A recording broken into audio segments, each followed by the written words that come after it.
दोस्तों, मेरे चैनल मेडिप्रिज में आप सबका स्वागत है। आज मैं हिमालय तुलसी टैबलेट के जानकारी दूंगी। पूरा जानकारी के लिए वीडियो को अंत तक जरूर देखिए।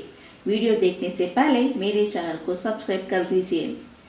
पवित्र तुलसी आमतौर पर भारत में तुलसी के रूप में जानी जाती है। इसमें कई औषधीय गुण होते हैं और इसको आयुर्वेदिक दवा तैयार करने के लिए इस्तेमाल किया जाता है। भारत में पुरातन काल से ही तुलसी के औषधि गुणों को काफी महत्व दिया जा रही है। तुलसी को टैबलेट के रूप में हिमालय ड्रग कंपनी बनाती है। इसका दाम 60 टैबलेट्स के लिए 135 रुपीस।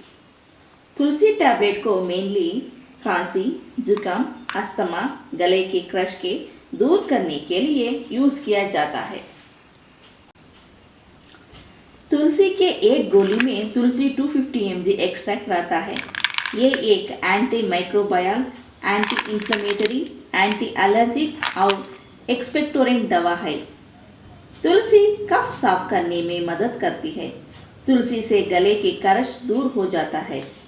तुलसी सेवन करने से रोग निरोधक क्षमता बढ़ाती है। तुलसी टैबलेट को 1 से 2 गोली दिन में 2 बार लेना चाहिए। तुलसी टैबलेट सेवन से कोई साइड इफेक्ट नहीं है।